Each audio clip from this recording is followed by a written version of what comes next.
د دې درې مریضانو خپلو کې جګړه هم ده. اولني 2 مریضان دي، دریم ته وایي زمونه تا ډاکټر نه خدای جوړ کړی دی. د درې واړو دعوه داره چې موږ د اصول طب په کتاب عمل کوو. وګوره طریقه د عمل جدا جدا ده. همدغه مثال دی. دیو موږ ته الزام راکوي. بل ورځ ما یو ځکه ویله مې پوډریان په 2 قسم دي، یو مذهبي پوډریان دي، یو دا نور دي. د غلطي نه اوس موږ به وشړله بیا. نو د مذهبي پوډریان د وابیان دي مناسب. د نور مریضان د حاجي کېم ته چې ته راشي که نه چېرته کور ته ځئ هلته به یې وګورئ مناسب اوس به اوسئ. دلته ناست یو بل ته په دې رګونو کې دغسې د انجکشن ورمنډي.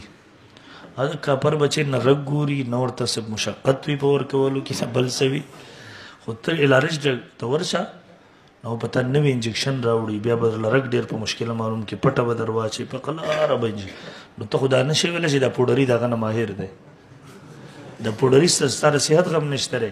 همدغسې کې کله مثلا مفتي صاحب ته راوړي دا ورته ډېر په احتیاط سره د امام منیف رحم الله د فقې نه او دې پوډري ته چې ورشي زر زر به درپسې راشه. بخاري کې لیکلي دي، ترمذي کې لیکلي دي، مسلم کې حدیث دی. دا ګوره د خپل اعتماد جوړولو لپاره زر زر تا ته دا پوډري کتابونه راواخلي او ډېر په احتیاطۍ سره درته مسله در وښیي، ایمان دې تباه کوي. او د اعتماد جوړولو لپاره به زر زر کتابونه راوالي. که صدام مولوي صاحب ته راغلي، امیر سعید مولوي صاحب نیم حکیم دی، ده لکه راغلی دی به ورته چې پلانکي کتاب لیکلي، پلانکي حکیم ویلي، زر زر به حوالې در شروع کړي. لیکن که صحیح ډاکټر ته ورغلی یو کتاب د اصول طب ورسره پروت وي، تا ته یې نسخه ولیکل او ته ورته چې په کوم کتاب کې وایي چې اوس زمونه دماغ دی